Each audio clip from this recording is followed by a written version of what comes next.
Welcome to the grand finale of the AIT.live virtual town hall forum powered by Open Society Initiative for West Africa, OSIWA. I am Nnaji. On this segment, we will dissect, anatomize, and examine the topic, economic implications of the new normal post-COVID-19, anticipating revolution in digital economy, business re-engineering, international trade, travel, and effects on the global economy. With over 5.8 million plus confirmed coronavirus cases and over 360,000 deaths globally, the threats of the coronavirus pandemic transcends beyond only a health crisis, but a human crisis, an economic crisis, a humanitarian crisis, a development crisis, a job crisis. As nearly we're seeing many jobs being lost right now. Taking a look at what is happening right now in the world, nearly every industry from travel, finance, arts, entertainment, manufacturing, logistics, retail, restaurants and dining, Silicon Valley and technology, sports and fitness, utilities, as well as government have been negatively impacted by the disease, and businesses are losing out on cash flow, have started laying off workers. This pandemic shows that we are all at risk because we are only as strong as the weakest health system. Not only has there been irreversible change to societies worldwide and tragic loss of life, businesses and economies worldwide have been faced with significant challenges. Assessing needs and priorities and mapping them out over time can help government, businesses, and individuals respond to a new normal as the coronavirus disruptions require changing the normal order of action. What will the next new economic normal look like? What will it require? How do individuals, businesses, and the global economy change to fit the new order? These are some of the questions that my eminent and most distinguished panelists will provide answers to. So let me, with all pleasure, welcome my respected and illustrious guest on the AIT.live Town Hall forum. I am pleased to introduce our virtual panelists. I will start with Stan Ekeh, who is the founder and chairman of Zynox Group, which has become one of the most innovative ICT platforms on the continent. Stan Ekeh serves as the chairman of Konga, an indigenous e-commerce platform, after Zynox bought 99% of Konga's total company shares. Stan Ekeh, as a serial digital entrepreneur, reshaped the publishing and advertising space in Nigeria and has helped some African countries to make changes in their electoral processes, including Nigeria. Welcome to you, Mr. Stan Ekeh. I can see you. Welcome to the panel. Thank you very much. I welcome Abubakar Suleiman, the Managing Director and Chief Executive Officer at Sterling Bank PLC. He is a seasoned banker. Abubakar Suleiman has created a niche in the fiercely competitive financial industry landscape. His career traverses leadership roles in financial advisory, treasury, asset and liability management, risk management and strategy. He is known to providing innovative responses and solutions to complex problems. Welcome to you, Mr. Suleiman. Thanks for joining us on the Town Hall Forum. Thank you, Nancy. All right, I'm not the only woman on this panel today. I have another respectable woman with us on this panel. She's Toyin Sanni, the Group Chief Executive Officer of Emerging Africa Capital. Her past roles include Group CEO, United Capital PLC, CEO, UBA Trustees, UBA Global Investor Service, CEO, Cornerstone Trustees, and AGM FBN Trustees. Welcome to you, ma'am. Thank you for joining me on this Town Hall Forum. So there's gender sensitivity on the platform. Welcome.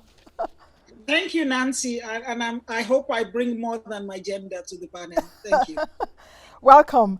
I also welcome Iyinoluwa Aboyeji, the founder Flutterwave, which provides payment solutions for businesses anywhere in the world. He is a co-founder of Andela.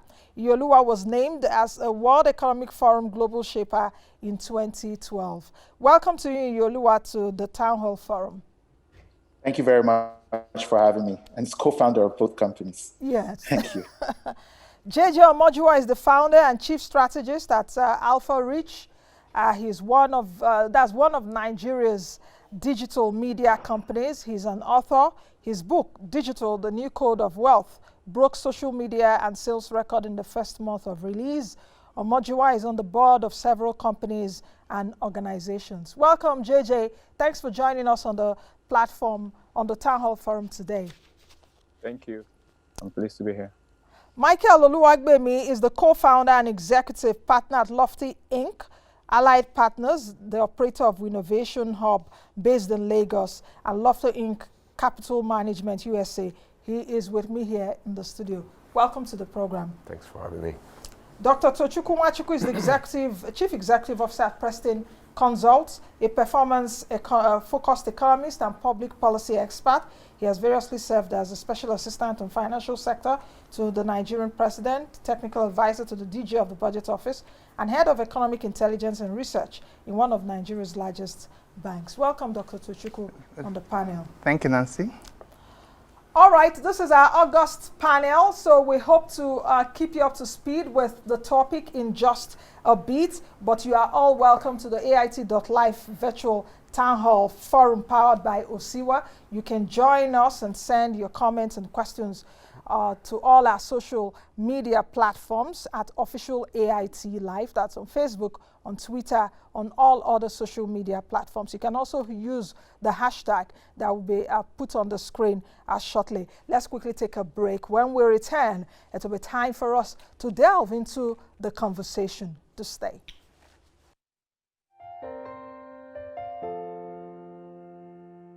My brother, my sister, papa, mama, and pikin.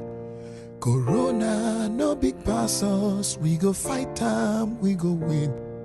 As long as we remember to always do the right thing. Wash your hands, love each other, we go win. Oh. Corona, na the virus, we dey worry human being.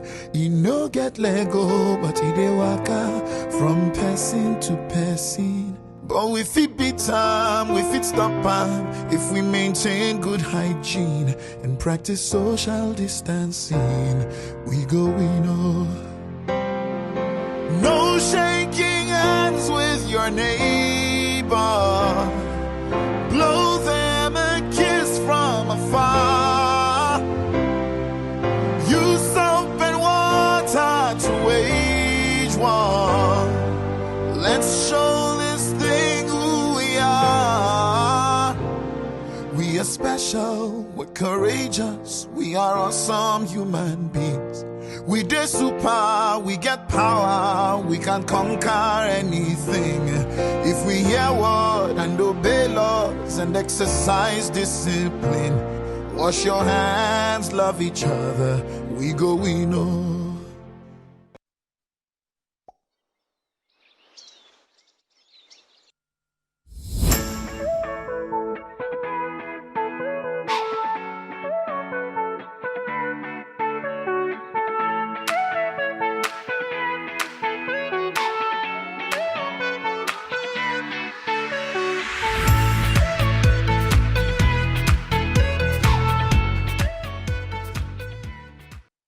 Welcome back to the AIT.live Town Hall Forum. Earlier on, I introduced my distinguished panel, so let's delve into the conversation. I'll start my questioning. Let me start by asking Leo Stan, who happens to be the father of technology in Nigeria.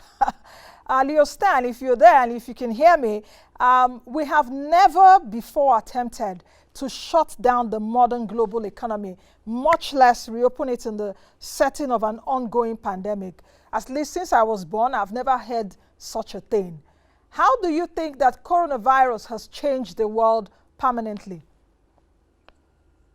Well, thank you very much, and thank you, listeners, for being online. You know, in simple terms, you just say you have to win a war before the war.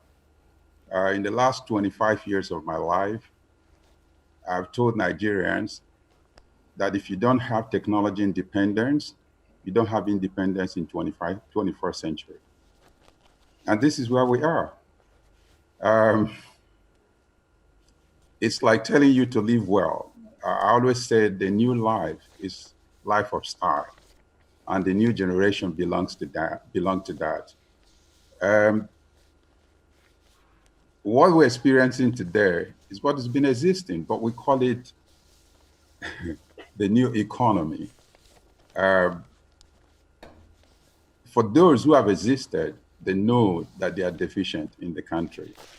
And I say this because for few companies in Nigeria who spend money on infrastructure, personal infrastructure, on upscaling their human capital, okay, this should be a booming period for them.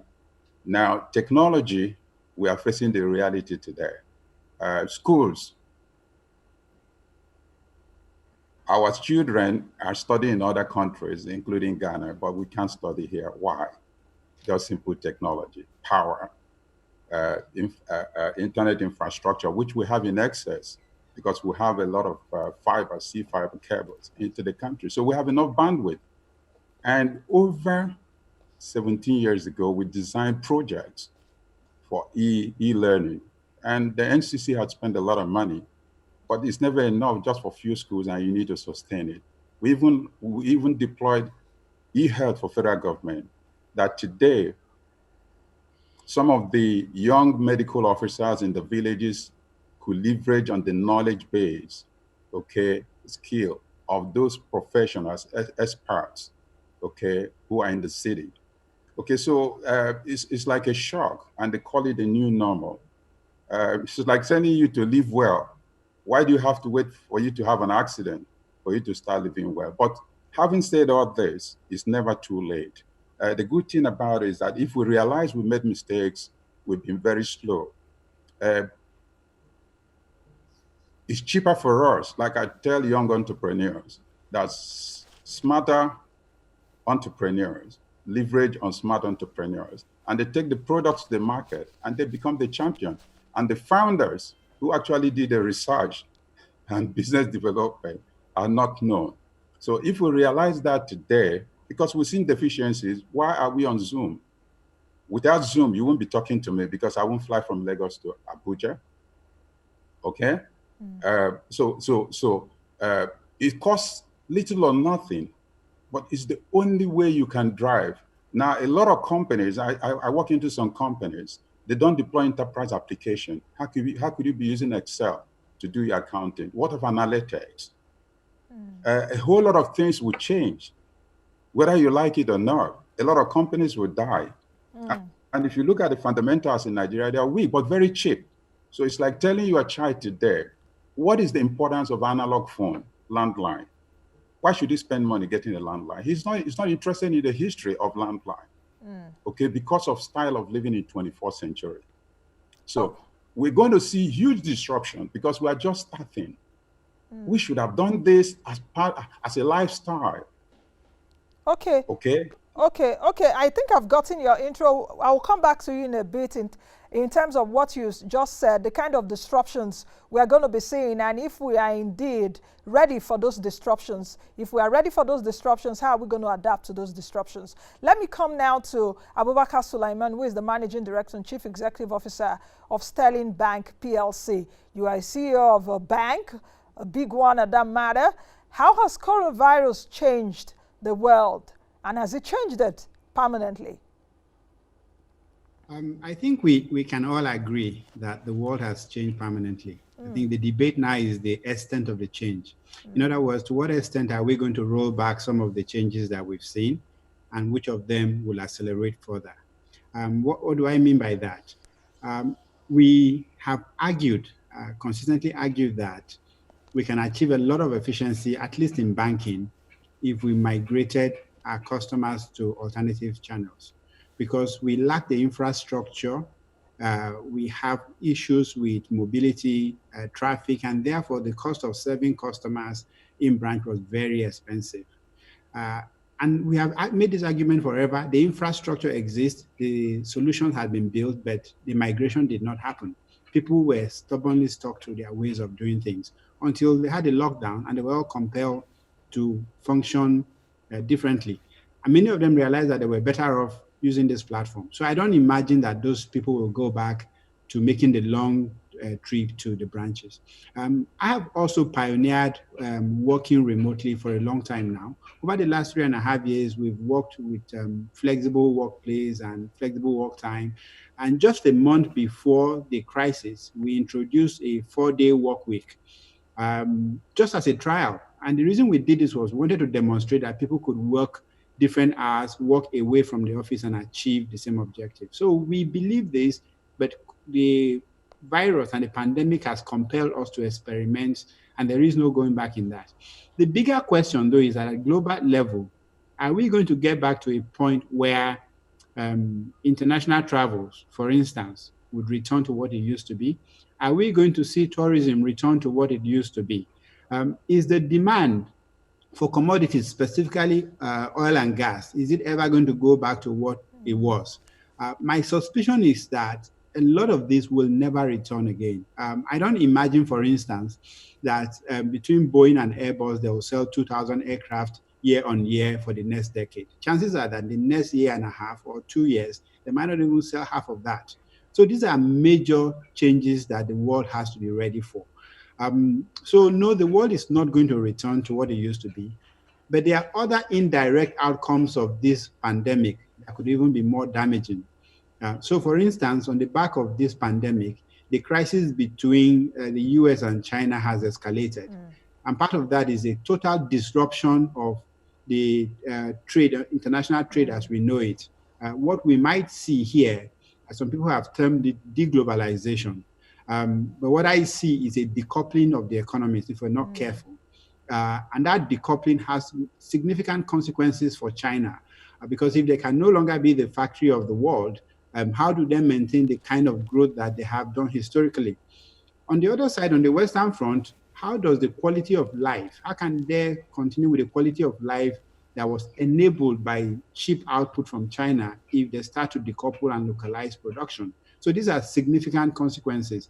And of course, if we then see a global economy that sort of slows down on the back of these two events, what does it mean for the demand for commodities? Does it mean that the $20, $25 oil price has become a reality? If it does become a reality, what does it then mean for demand from Africa and from other commodity exporting countries? So I think that the consequences of the virus goes beyond the virus. And I know with certainty that we will never go back to what the world as we used to know.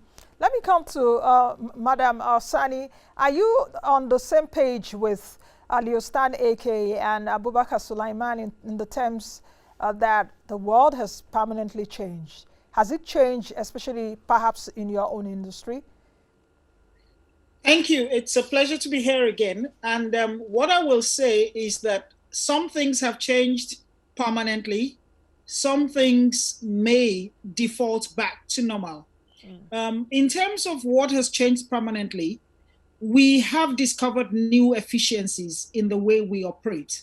And we have discovered that we can save a lot of costs in terms of office space, in terms of utilities that are used in the offices, and in terms of also more working hours for people who don't have to spend hours in the traffic. Now, these gains, I believe, we will all want to retain, even in the post-COVID period. So I definitely see remote working, working from home, flexible working, and all those gains, they will be sustained across quite a few industries.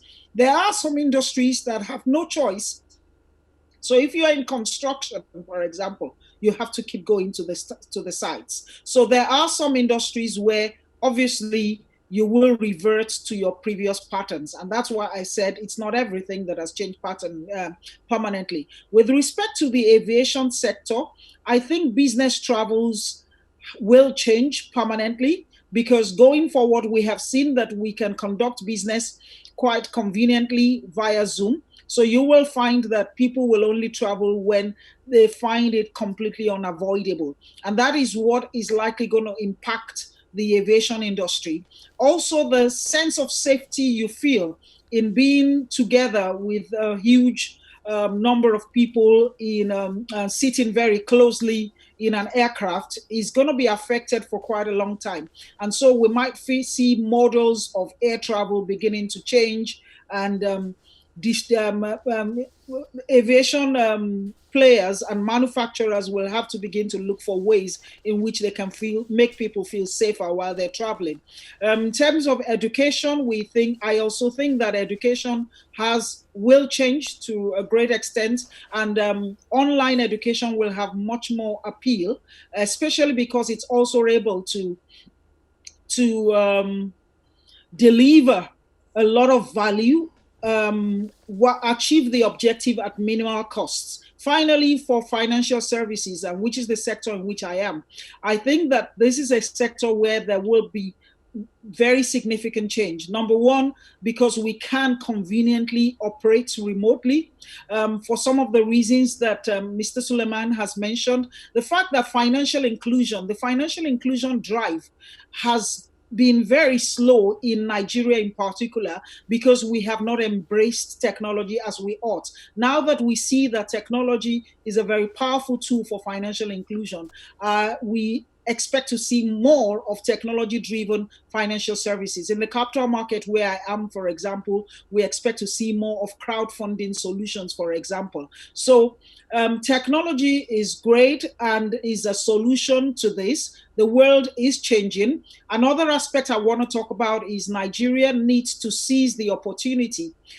that have been exposed by the fault lines in the supply chain and overdependence on China, for Nigeria as a government and the people and of course the manufacturing sector, to take advantage of government incentives and beef up our industrialization, so that we can provide alternatives to companies across the world who are looking for alternative destinations for some of the inputs into the supply chain. And when you remember that cost of labor, for example, is very cheap here, there should be an opportunity for us to take advantage of that. And finally is our people. Our investment in people, health and education needs to go up, because our second greatest export to the world is actually human capacity. It's the people that are the services. So these are opportunities that I think as a nation we should take advantage of, and we should definitely buy Nigeria more. Okay. Thank you. Thank you, ma'am. Iyinoluwa, what is this new age telling us? I've actually seen your profile to, build a lot of systems and all of that. What is this new age telling us right now in the midst of this pandemic? I think what the universe is basically telling us is that it is time to make things in Nigeria. This is basically what I would say is the biggest lesson from all of this. In the heat of the pandemic, I think we're also forgetting one critical thing that I don't think is also going to come back, and which is the price of oil, which is probably the foundation of all our entire economy. There's no chance that if we're not going to be having business travel at the level that it has been, if we're not going to be having the same level of demand for energy in workplaces, basically what that basically means is that all prices are going to remain depressed for a long time, and that threatens the foundation of our entire country. And we're going to need to find very quickly an alternative to what we've always known to be the way our country works, which is all wealth is, digged up from the ground at incredible human expense, exported, we get dollars and we share it every month. That model is completely gone for the rest of time. And we have to start thinking about what is the new model. And the new model basically right now is that Nigerians have to learn how to make things. We've got to learn how to make software. We've got to learn how to do services for the global economy. We're going to learn how to get involved with black manufacturing. We're going to have to learn how to do some research and innovation and make medicines and make food. We have to learn to make things. And I think that's really going to be the focus of any serious government over the next 20 to 50 years. How do we get Nigerians to make things? We've been exporting human capacity and can continue to do that, but even that is not going to be enough. How many human beings are we going to take out of the country in a period of heavy anti-immigrant sentiment and a struggling global economy? Impossible. All we have to do is figure out in Nigeria, how are we going to invest in the people who make things and teach our kids how to make things? How are we going to build infrastructure that makes it easier for people to make things in Nigeria? How are we going to change our government's mindset so that they can start putting policy in place that makes it easier for people to make things in Nigeria? There's no more oil to share. And even if there was oil to share, money alone, as we've learned from this crisis, cannot save us. So we all have to be focused on how can we make things in Nigeria. All right. JJ, let me come to you right now. Because of this pandemic, we've seen an accelerated rate at which people work from home, that's remotely, schooling from home, what have you. Do you think that this change has finally come to stay? You're schooling right now in the UK. You're doing remote schooling, isn't it? Technically, I'm not doing remote schooling. Okay, you're schooling from home. Yeah, the situation, 2 weeks to the end of session, then it became remote, but technically it's supposed to be face-to-face schooling.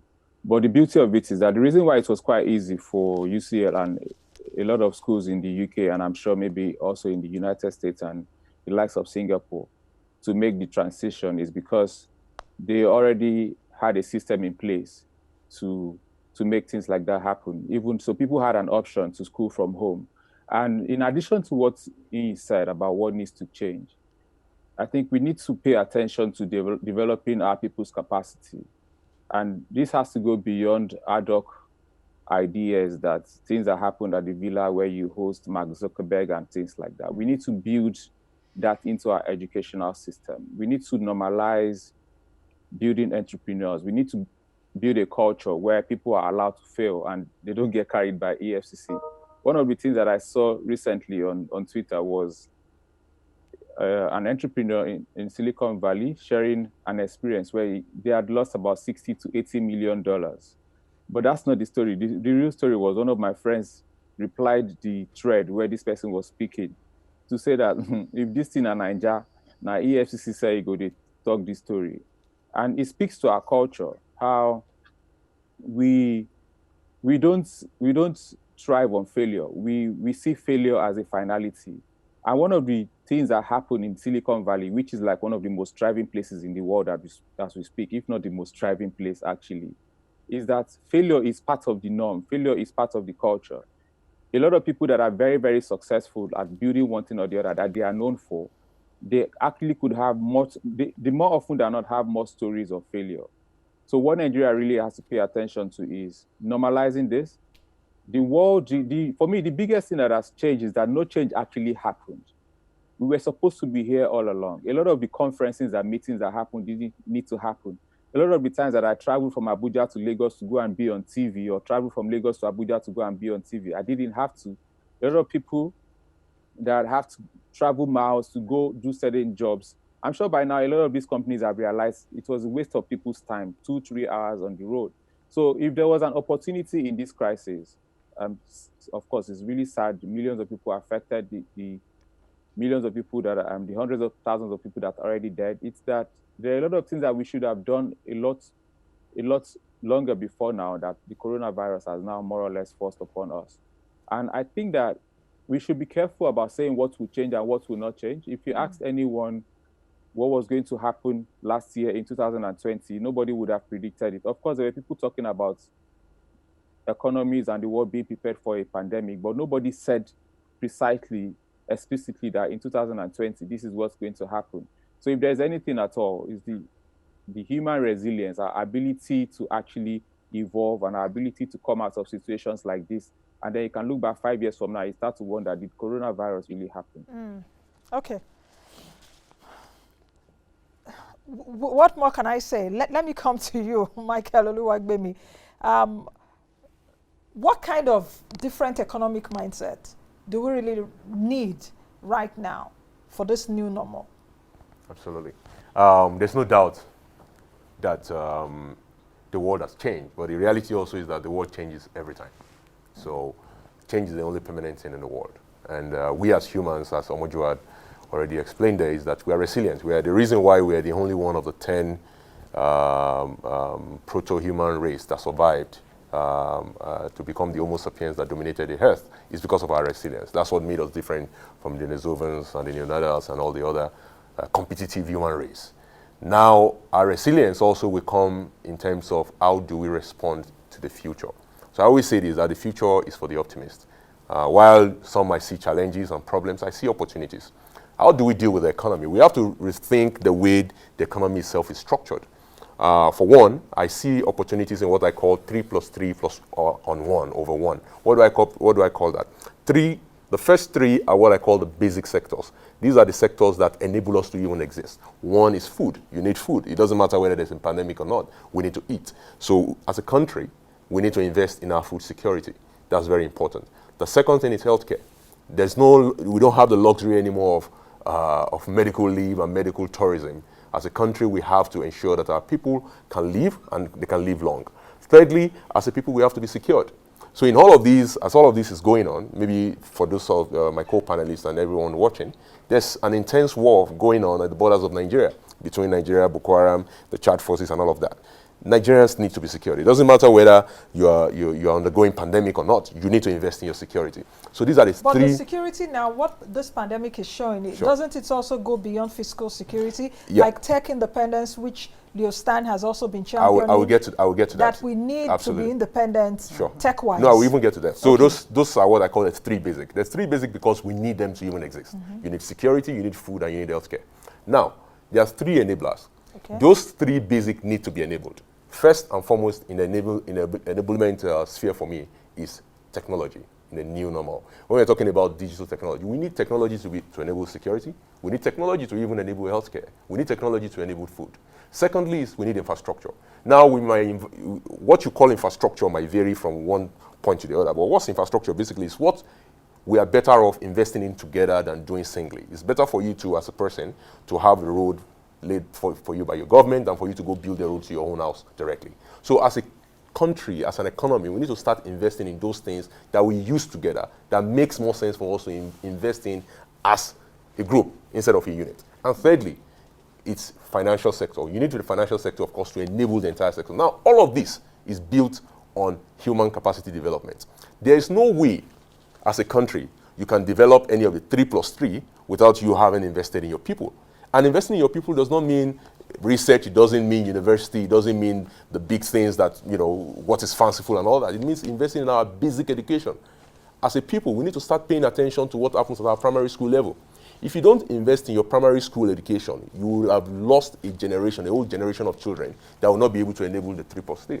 So as a country, we need to go back to the basics when it comes to investing in the education of the Nigerian child. When you invest in the Nigerian child, especially the girl child, and I say that very, very particularly here, especially the girl child, when you invest in the girl child, you've enabled the country to be able to now invest in the 3 + 3. Okay. You cannot build the 3 + 3 on nothing, you have to build it on something, and that's based on human capacity development. Okay, Dr. Nwachukwu, what should the economic priorities of Nigeria be right now in this new normal? Because this new normal is also bringing new challenges for us. That means that our economic priorities have got to change. What should that be? I think, first of all, the way in which we do economic planning needs to change. We have to move from the short-term rush of policies in order to provide palliatives and all of that. We've had shocks in the past, and we'll continue having shocks going into the future. This is a very big one, and the effects might last for longer than the previous ones I've had. And that has brought home the fact that we cannot continue to do business as usual with regard to economic planning. We have to move from the short-term policy making that is just very short in horizon, 1 year or whatever, to a more medium-term to long-term planning horizon that will provide for sustainable and inclusive growth. And what I mean here is you'll see a situation, and this has been forced on us. It wasn't a result of any national conference or any technical committee coming to work on anything. It's the stark reality. We're expecting 5.5 trillion naira from oil revenue. We're not going to get more than 1.5. So it is stark reality. The government needs to change the way it does things. So you will see going forward an increased, you will see a situation where we'll stop paying lip service, for instance, to the diversification of the economy. We've been talking about this for several decades, and we haven't really achieved it. Yes, we've made some little progress here and there, but you see this pandemic forcing on us the reality that we cannot continue this way. Our economy cannot shut down and open up on the basis of what happens thousands of kilometers away from here. So we're going to see a situation where government begins to look at, and government and individuals too, at really working on the agriculture sector. We've had a lot of progress already made there, but we'll see increased emphasis there. We'll also see increased emphasis on the manufacturing sector. And in all of these, you'll see that we won't be looking just at being primary producers, because that also has serious implications when there are shocks, because even if you produce primary products, you can sell them, like we found with oil. And so we're going to be seeing a situation where the entire value chain will be looked at in entirety, right from the producers all the way to the consumers, including the processing and all the other ones that come in between. We're going to see a situation, and it's already, the government tried to remove all subsidy, for instance. In 2012, there was chaos everywhere. Now it's been removed, or it's being talked about being removed, and nobody's saying anything, because everybody sees the stark reality that we cannot survive as a nation if we continue spending 1.5 trillion or 1 trillion or whatever in fuel subsidy. We'll see a situation where people will no longer find it difficult to accept an increase in payment, in paying cost-reflective tariffs, for instance, for power. We've seen that for us to survive as a nation, from agriculture to manufacturing to education to every single thing, and we're moving now from analog to digital increasingly, you cannot do that without power. And so we'll see a situation also where people will be ready to take more sacrifices, as the government is also making sacrifices. The people will be more inclined to making sacrifices to make this thing work.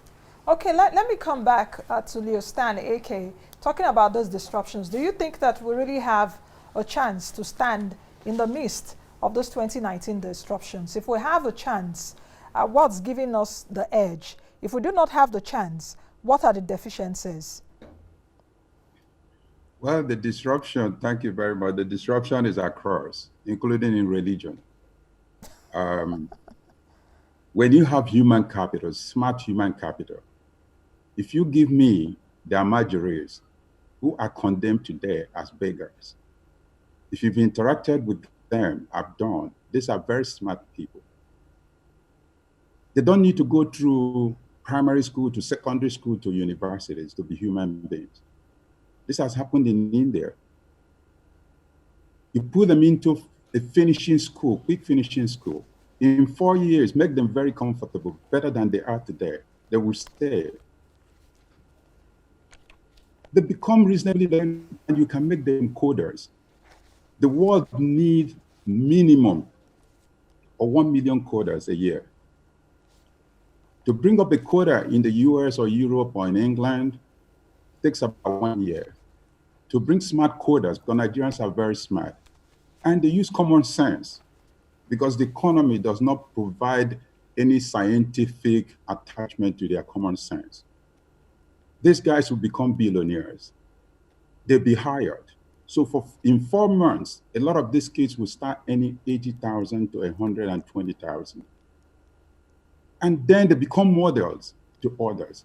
So we have brilliant kids, we have quality population, but we seem to deceive ourselves. And you've forgotten people like us also are Nigerians. We studied, and a week after we graduated, we came in here. Okay, we changed the publishing industry.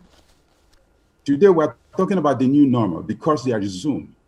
Now, few companies like us have deployed video conferencing. So how do I speak with my staff when I want to have a retreat? In Dubai, in Ghana, in Port Harcourt. Some of them could come if they were coming by air. Some will miss their flight or cancel. So how do you hold a quality conference? Now, some of us, few years ago, 15 years ago, spent over 500 million deploying same technology. Today, that technology is costing, with nothing, no infrastructure, $26. Okay, in a month.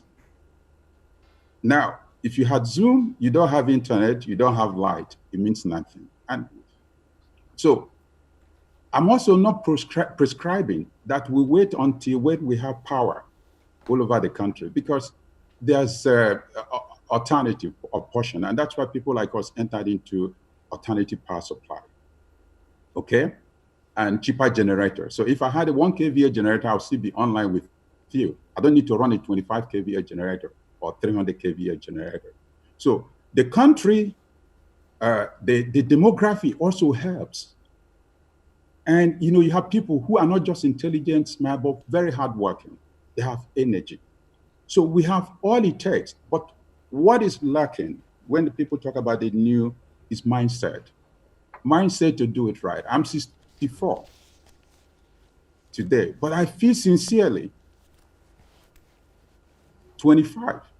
My pain is that in the last 40 years of my life, I worked to change, but have I achieved something? Not all.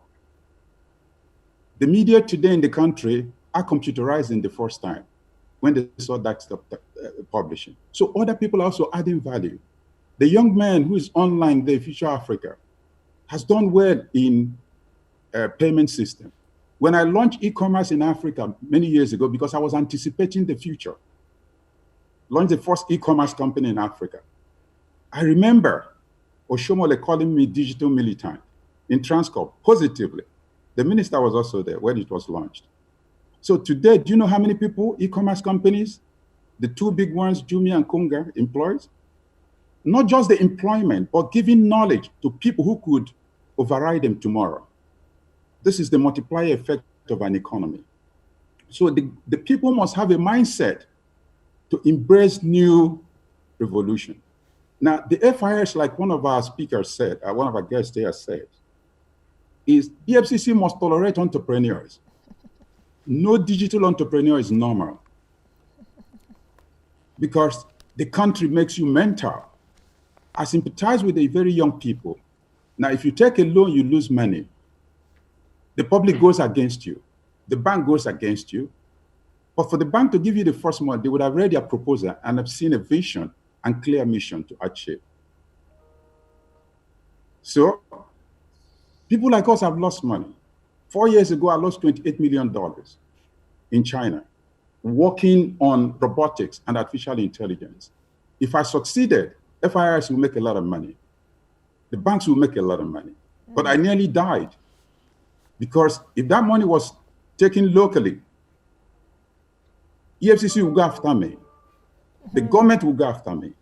And the public will celebrate my failure. So all said and done is that first we need a mindset to allow these young people change the story of Nigeria, to defend and like I said also in religion, today, why should a young boy go to a church, a building and sit down for 3 hours listening to a pastor and the reverend father? And he's distracted. The reality, and I told some priests, I'm a Catholic, I told some priests this thing 2 years ago. They didn't believe me. They said, what of communion? Did I commit a special offense that I must take communion? Even people inside the church premises, church building, they don't take communion, some of them. Okay? So we must accept the change. The government, first of all, must accept it to tolerate those crazy young boys, put them right. But let me tell you what is critically missing in the country, with even on the entrepreneurs, okay, is that the school system is weak. One of us had said it. What do you learn in school today? Sometimes the students know more than the teachers because they're exposed to the global community through internet. Now, I had preached in the past that this country must create a finishing school. During the summer holidays, everybody's traveling. The school premises are empty. People could rent them and do what you call smart MBA for these young people. Teach them accounting for non-accountants. Okay? There's a way somebody who wants to be successful should dress. There's a way he must talk, even what he feeds on. Okay, so you've raised some points, and thank goodness there is a banker, a seasoned one at that, on this panel. Mr. Suleiman, I'm coming to you. Just quickly take a look at what Stan Ekeh mentioned just a few seconds ago. As a CEO, what are the hardest decisions that a CEO has to make right now in this new normal, post-COVID-19? Salient points he raised there.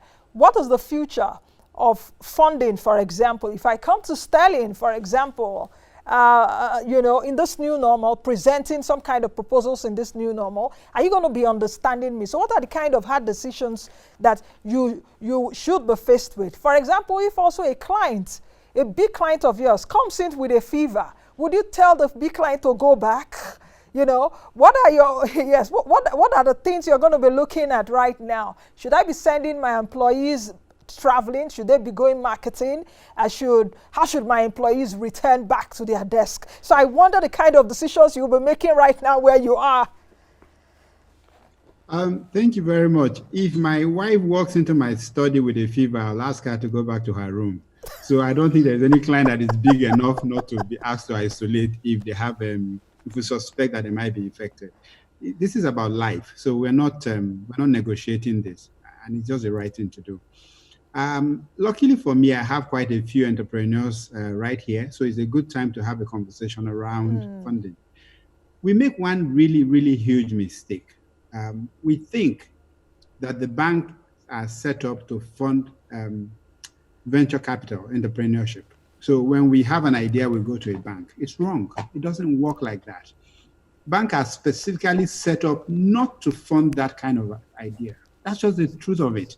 And I've been explaining this to young people over and over again.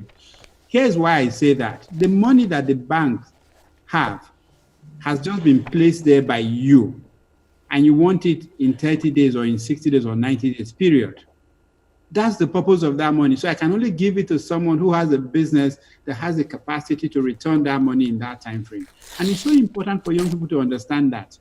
Now, the reason they run to the banks is that we have a significant defect in our capital structure as a country.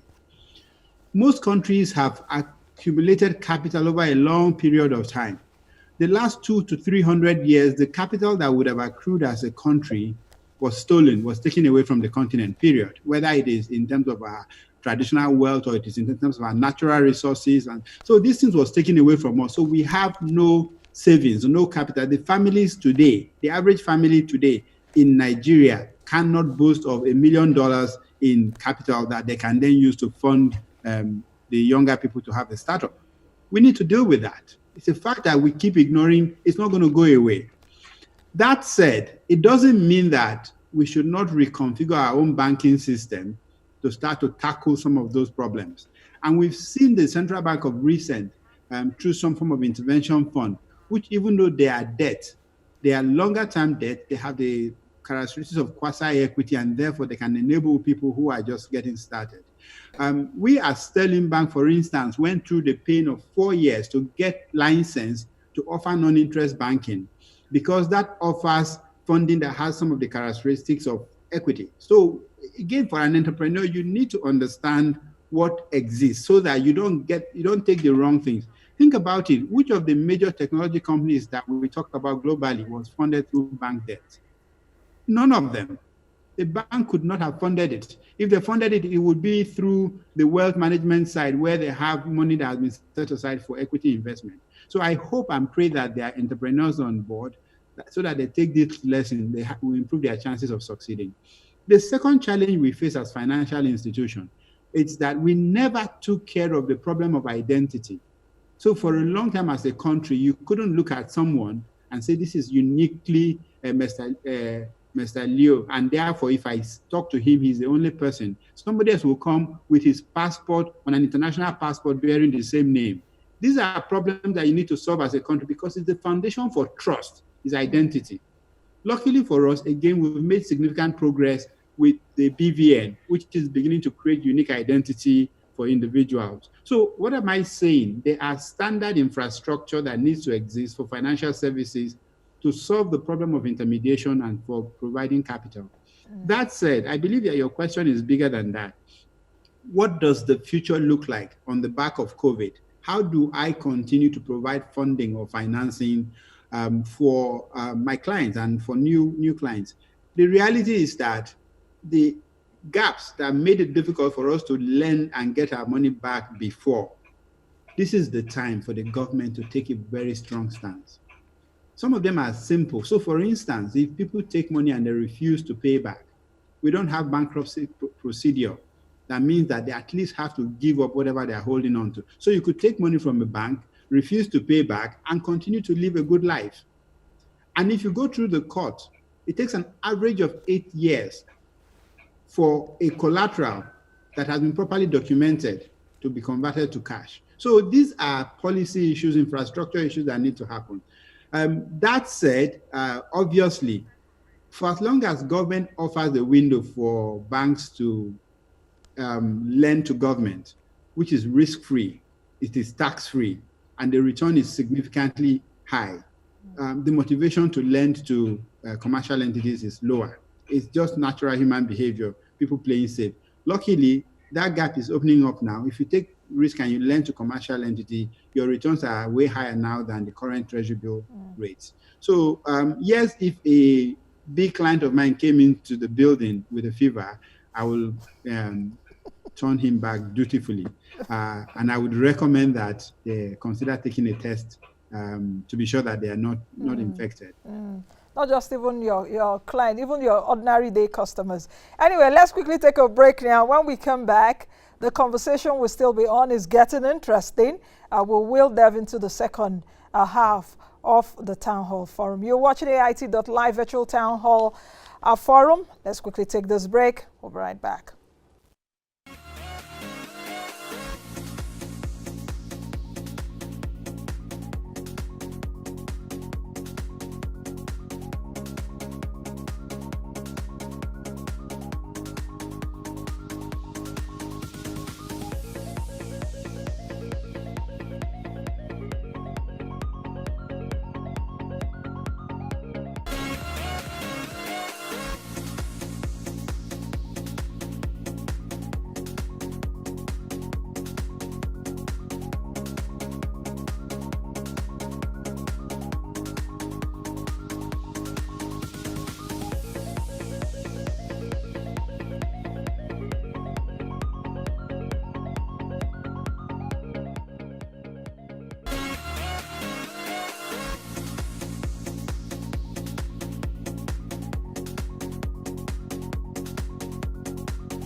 All right, welcome back to the AIT.live Virtual Town Hall Forum.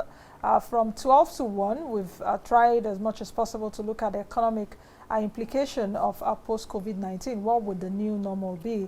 This second half, we would try as much as possible to look at the possible solutions. But let me come to, because we've seen a lot of your questions, let me quickly address one of the questions coming in from one of our viewers, talking about what the global demand, that's demand and supply trends will be. So Dr. Nwachukwu, if you can quickly take that.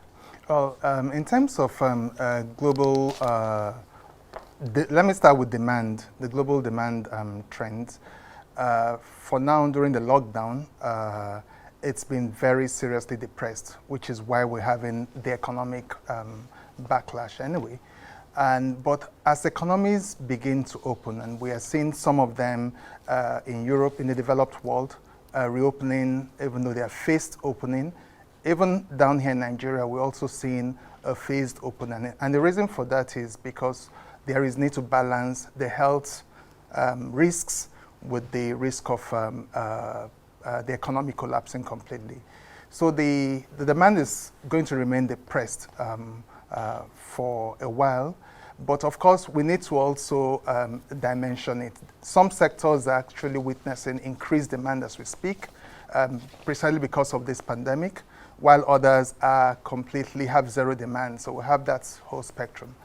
So demand is going to remain weak. As we get into the new normal post-pandemic, we'll see certain industries coming out tops, certain industries surging, whereas some others would actually either die off or will reduce in terms of their prominence. So in terms of demand, it's definitely certain sectors of the economy would witness increased demand, like we're seeing in the technology space. There's a huge surge in demand. Even within the digital economy space, rather, it's the different subsectors. Some are witnessing increase in demand, while others are witnessing a fall in demand. So even there, we have to dimension it. Then in terms of supply, also, it's the same. If there's a lockdown, you cannot even produce, so you cannot supply. Supply chains are completely disrupted. So starting from raw materials to intermediate products to final products. So even if the demand is there, there is also the problem of having the supply chain work such that they can get the thing. So, but post-COVID in the new normal, what we're going to have is a situation where there's going to be, like many of the guests have mentioned, there are going to be disruptions. There are going to be certain industries coming out stronger, whereas some others are going to witness radical changes, otherwise they will die off. So you see companies in some of those sectors dying off if they're not able to innovate and be creative enough to adapt to the change. Okay, let me come to Madam Sanni. From an investment perspective, where would your money go to now? Yes, from an investment perspective, where will your money go to right now post-COVID-19, especially with what we're seeing from global central banks, our central bank to here. So where will your money go to? Thank you, Nancy, for that excellent question. So the first place my money will go to in a time like this would be agribusiness.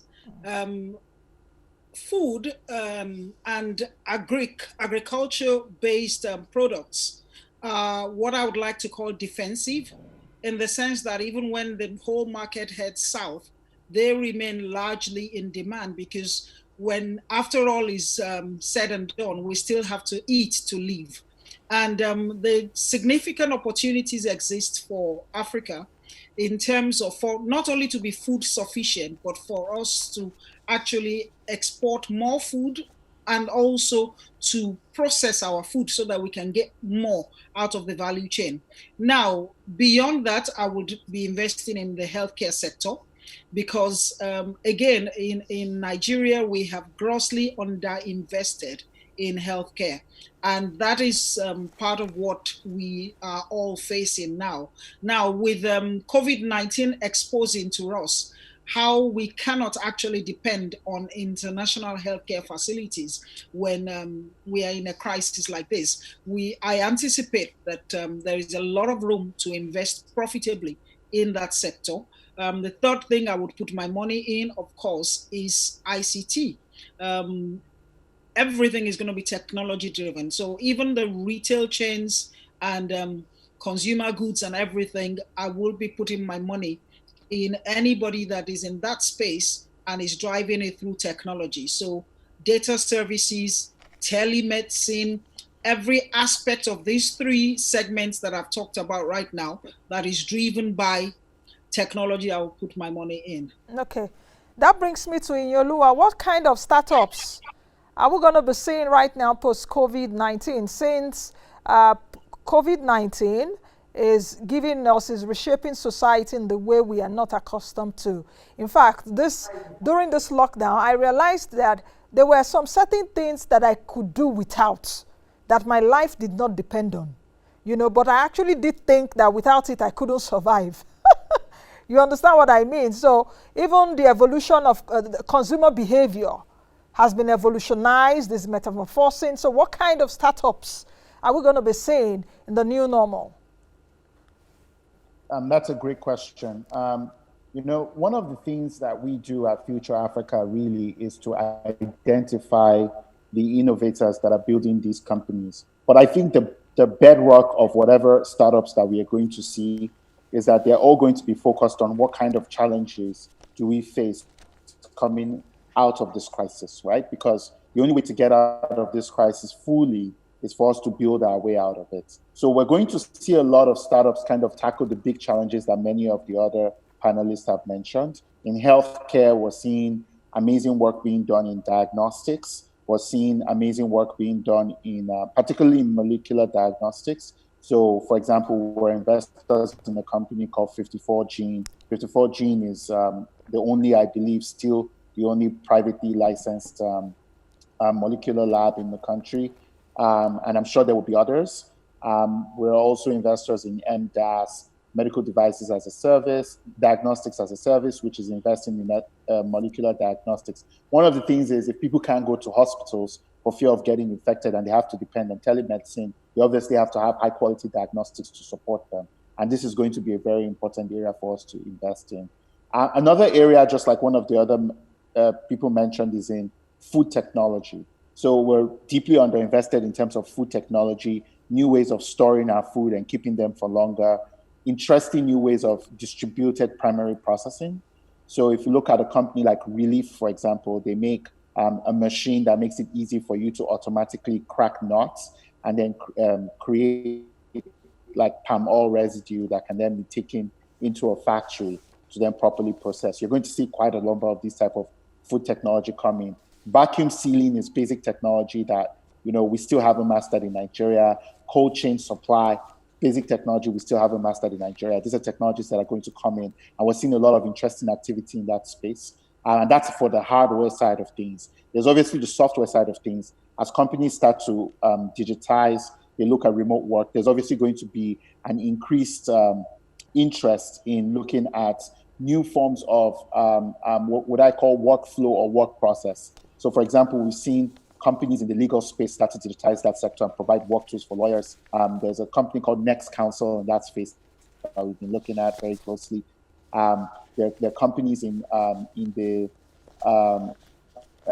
are companies like in the banking space that are digitizing the banking process itself. You're going to see more of that coming out.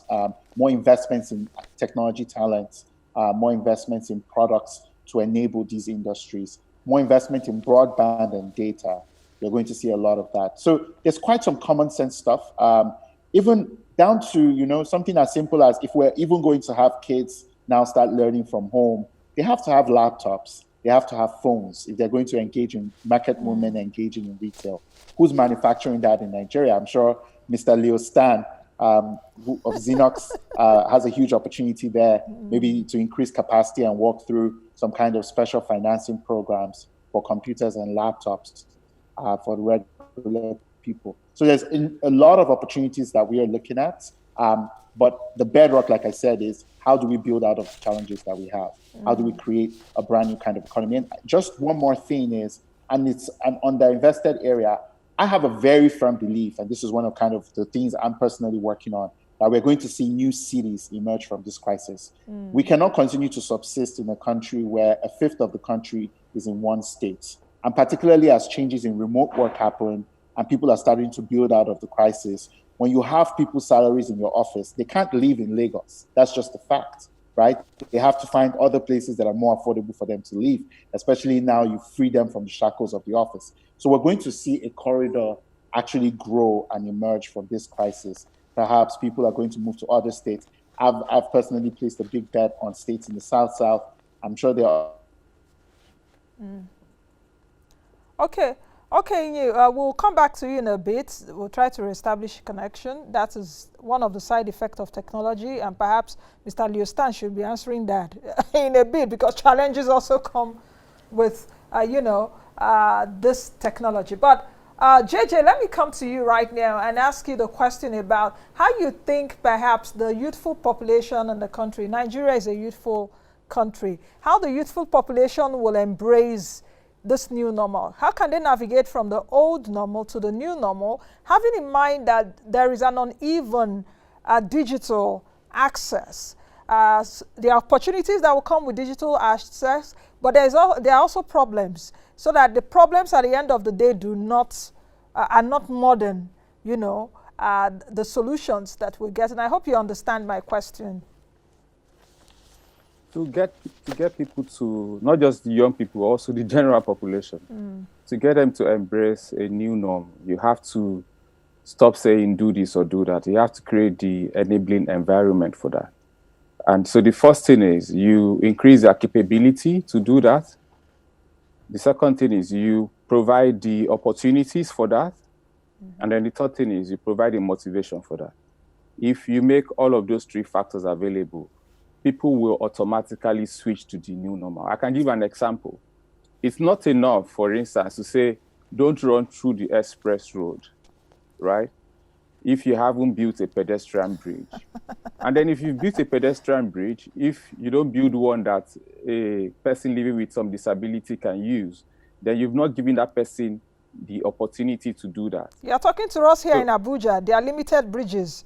Yeah, I speak to Nigeria specifically. Like they say they built a pedestrian bridge and people cannot, even for when they build, there are people that are not able to even access it. So it's not enough to complain that people are not taking up a new opportunity, or they're not paying attention, or they are not interested. If you're trying to change people's behavior towards another level, towards a certain expectation of change, you have to increase their capability to do that. That's human capital development. And a lot of the speakers have already insinuated that.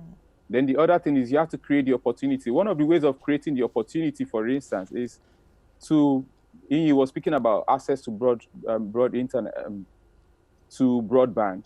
You have to get out of the way of laying fiber optics across the country. I like that Ekiti, Katsina, Kaduna has removed the cost of right of way completely. These are things that really, really have to happen if we want to do that and make sure that it spreads across the country. That's creating the opportunity. The motivation the motivation automatically kind of happens sometimes when people see people like Leo, they see Iyinoluwa, and they see all the big people making it in that space. They are automatically motivated. But motivation would be wasted if there are no opportunities, and it will be virtually impossible if they don't have the capability to do that. A lot of these people that we see on our streets that are not able to join the formal economy, the Almajiris that were mentioned earlier, they see the good things of life. They want the good things of life, but they don't have the capability to access those good things of life. That was what Leo said earlier. It's about lifestyle, that we're transiting to a life of lifestyle. So there's a role. We have to be intentional about it. We have to ask ourselves, how do we so one of the things that they say about Nigeria is our population. Nigeria has 200 million, depending on who you speak to and what time of the day you ask them, they give you all sorts of numbers. But one thing that doesn't often get said about that number is that number doesn't have capability. Anybody that runs a company in Nigeria will tell you their biggest challenge is not really and truly power. Their biggest challenge is finding the right people to fill the places that they want to fill. One of my friends just set up a company, a media company. She's hired people, and now they've come into the company, and it's looking like they cannot even do the things that they claimed they were able to do. So we need to start from there. And then when we start from there, we need to create the opportunities for that. We need to build the culture for that. We need to build a mentoring system for that. We need to build the right tax system for that. The tax system in Nigeria is not good for this kind of industry, because government is looking at it like a rent system where normally the rent system of commodities like petroleum and things like that is you wait for people to go and make the money and then you tax them. But this digital industry doesn't work like that. You actually find a way to make them thrive. You find a way to make them grow. And then when it happens, you just make your money. It's not, I can't even say it's like blood money, because blood money is a myth anyway. It's like a money tree. You can't imagine how much the US government makes from the likes of Apple and Amazon and Google and the likes. But they had to, first of all, allow for them to thrive. They had to, first of all, create the environment for them to do that through all sorts of subsidies that people would never admit, but the subsidies come in different ways, and that's what we must do.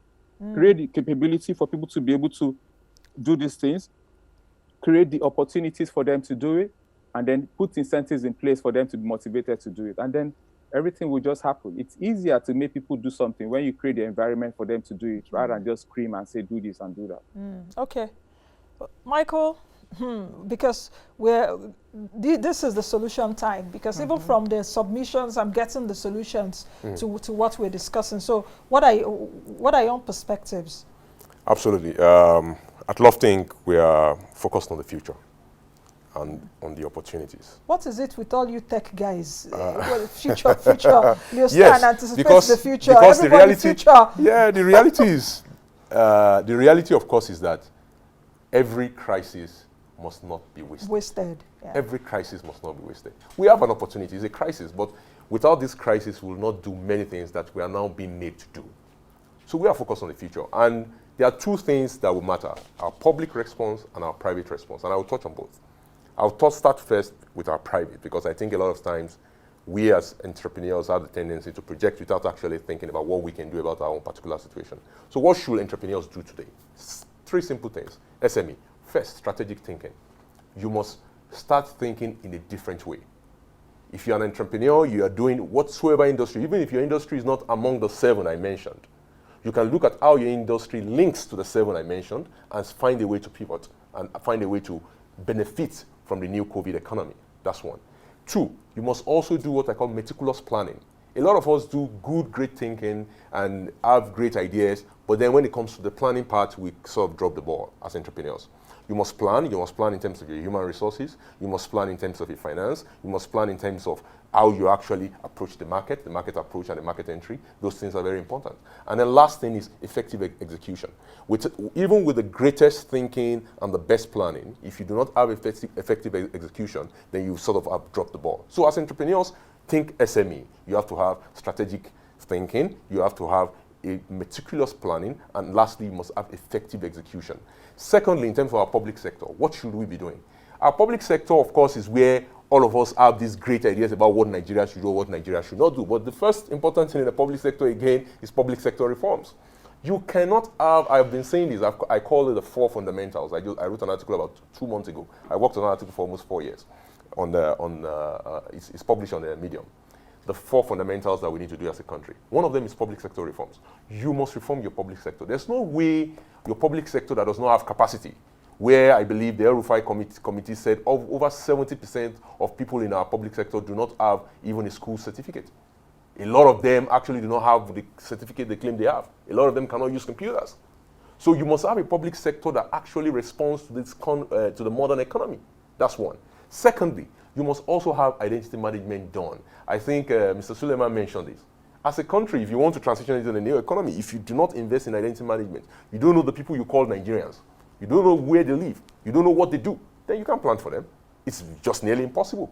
Thirdly, as a country, you must also invest in the sectors that matter. Again, the sector that matters, I already mentioned them, the 3+3/1. Those sectors matter, and you must invest in them. You must invest in your infrastructure. Power, very important. You must invest in agriculture, and not agriculture the way we're doing it, not agriculture as an empowerment. Agribusiness starts all the way from production to processing to sales to distribution to export. We must look at agriculture as a means for job creation. We must look at agriculture as a means for income earning. We must look at agriculture as a means for export earnings. If you don't look at agriculture as a sector that you as a government can earn from, the way you earn money from the oil and gas sector, then the tendency is to give agriculture money out almost like an empowerment. And then you don't have a requirement for agribusiness people to actually take part in that. And lastly, as a people, we must also invest in the things that would matter, which is human beings. Our humans, ultimately, that is what is important. When we all say we're a country, we are Nigeria. Who are Nigerians? Nigerians are the people. We must invest in our primary education. I keep saying this, look, primary education is in the hands of our local government and our state government. If we wait for education at the secondary and university level, well, it's probably too late. We must invest in those children when they're still little. We must ensure we take out the 10 million kids that are out of school. We must ensure our girls are educated. I'm very passionate about this. If we do not educate our girls, we've lost the future.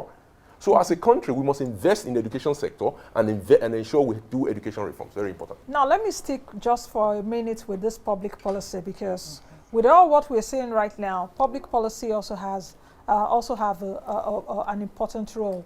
Dr. Nwachukwu, public policy for the new normal. Are we really ready? Because we're saying, okay, fine, do we really stand a chance to even survive? Do we stand a chance in the midst of the COVID-19 disruptions? Public policy?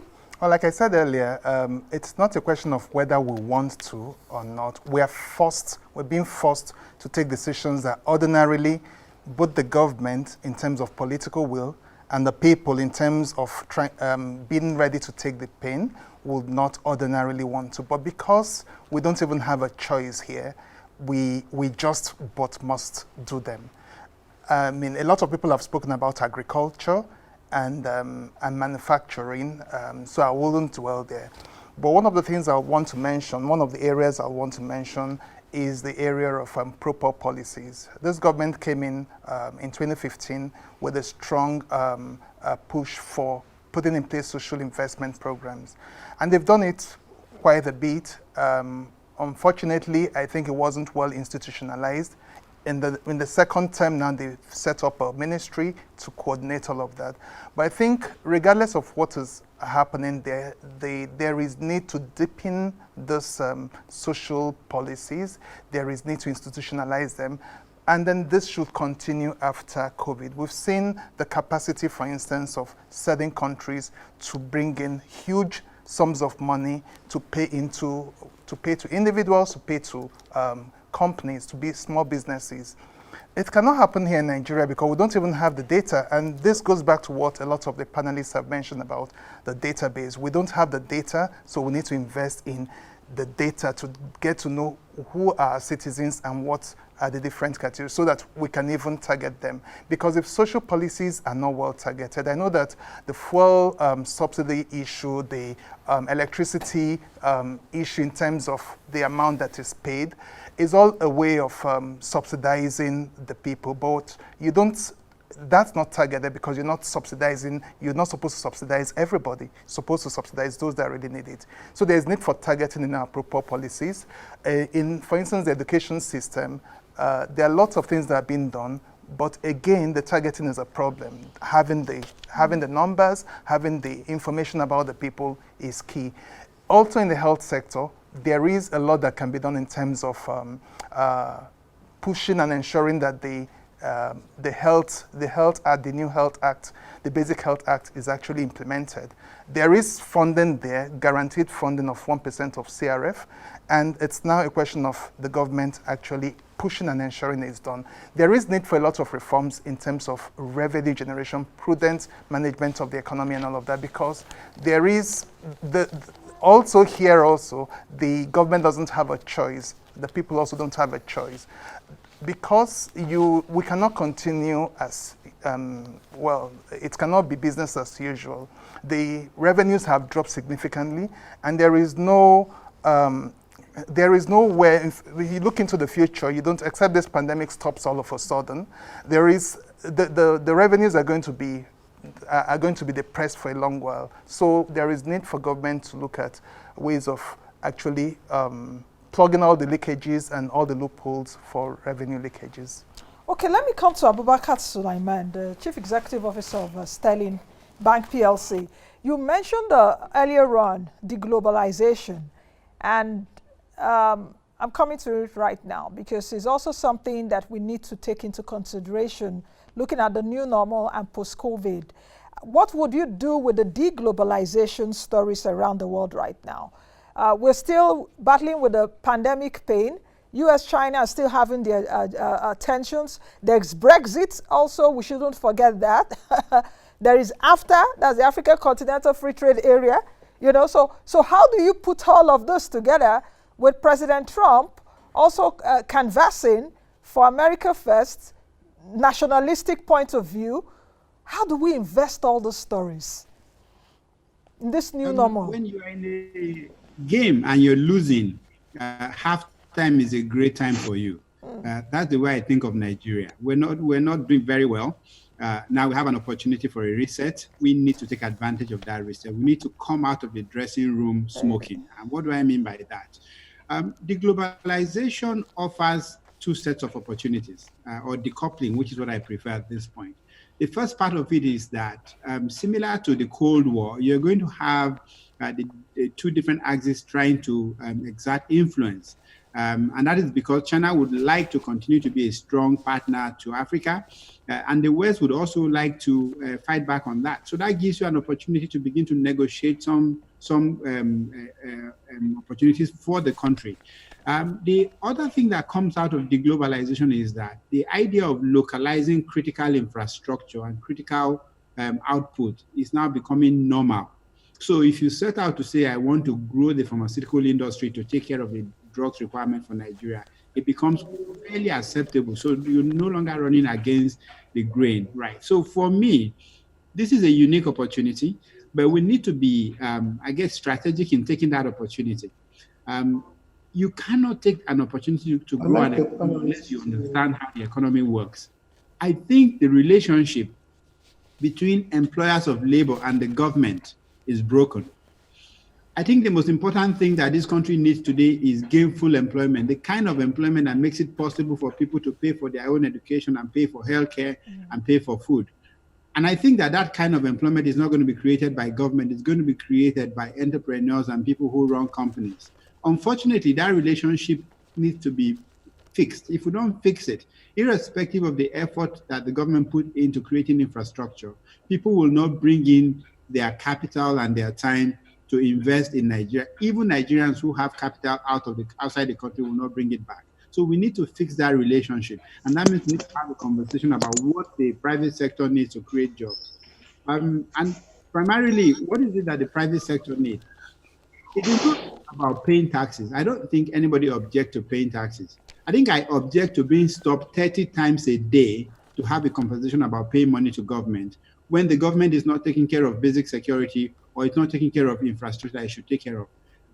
We need to first fix the process of taxation so that it is simple, it does not consume energy, it does not distract people from actually building what they need to be building. We also need to get to a point where we take a national view or a nationalistic view on certain sectors. Everybody has spoken about healthcare. 5 years ago, we came up and said there are 5 sectors that this country needs to fix. And it's the health sector, it's education, it's agriculture, renewable energy, and transport. And transport includes logistics and the process for moving goods from the rural area to the urban area and to the port. Unfortunately, none of that was done, and a single company couldn't do it. Now, every single one of them has now become critical. Transport is critical. If you look at what has happened at the ports over the last couple of years, that is a consequence of not investing in a transport system that works. We've looked at what happens with power. Obviously, we've seen the consequence of that. Healthcare is clear. So, to my mind, deglobalization and decoupling is an opportunity for us to pick the sectors that are most critical to us and to rebuild the relationship with the entrepreneurs in those sectors so that the conversation that comes out of that process is one that can be implemented. If we cannot implement the policy that we're throwing out there, then we're not going to create jobs. If we cannot create jobs, we cannot fix security. Security is as much a problem about unemployment as it is about all the other issues that are thrown up. You cannot fix education without creating jobs. The government does not have enough resources to pay for all the levels of education that we need. But if we create jobs, then a lot of them can be paid for. And obviously, we can then pick up those who are not able to access education. So for me, take away one thing, let us think of this as a reset. Let us have real conversations with the entrepreneurs and the people who can create jobs. Let us give them the support that they need so that we can start to create jobs and start to localize or produce the things that we need. Leo Stan, over to you. How do we Can I ask a question, please? How do we create these jobs? Well, frankly, I see. You can hear me? Yes, I can hear you. Please go ahead. I see infinite possibilities in the Nigerian economy. And I've been here for the last 30, 35, 40 years doing business. Let's take example. When they said there's somebody announcing government we're expecting was a big news, 1 million face masks. That was even an insult to the person who announced it. Why do we need a first man from China? Do you know the quality of production in an emergency? The decency of the environment? We have tailors. If you gather all the tailors in Lagos, right now they are not designing for fashion, birthdays, weddings, and all the rest of them. Put them in an open school and give them electricity. They already have the sewing machines. If you enter a party in this country, 90% of the designers wears you see, okay, are caught and stitched by local Nigerians. Now we're creating employment for Chinese people. And we're killing our people. What the government needed to inject is do it across 36 states plus Abuja. And these kids will produce a minimum of 3 million a day. You create a job. I like designers, Chairman. Hello? Yes, please go ahead. Now, what we basically should do is to look inward. We seem to praise, I'm an entrepreneur, a digital entrepreneur for the last 35 years. And we've gone through hell. That's why I use the mindset thing. If you have a mindset, you send your children out of this country to go to the best institutions. They come back, you don't believe them. You wasted your money. The same school we went, same test, same examination. We passed better than some of the people they trust. But also, I agree on global standard. So there are huge opportunities. I'm talking about just tailors. You just buy them finishing industrial machines that don't cost more than 3 million each. Now, what you see is a cluster of industries. So you have the people stitching, you have the people packaging, they'll come on their own and pay the rent. You have the people dry cleaning, and then you have people supplying materials. You have created a huge business. The people doing the carton, like one of the gentlemen said here, packaging material is an issue right now. So you created an industry. Now, after the pandemic, what you get? All schools, public and private, they all wear school uniforms. Some of them are imported from China. So these tailors will start stitching school uniforms on sizes, tie, socks, underwear. Now, what you do globally today, that's why I say smarter people learn from smart people, but take the glory because they're able to go to the market. Now, people will send their brands to these centers. You create your brand, send it to this center, give them the materials, they stitch for you. They have more than enough business 24 hours. These are opportunities. Okay? And it continues. So you can imagine the amount spent in bringing uniform. So some of the countries like Britain and Co., United Kingdom, they might start ordering from us. The machines are the same. It's just the finishing that's the difference. Okay. And the finishing machines are not expensive. So I've said one.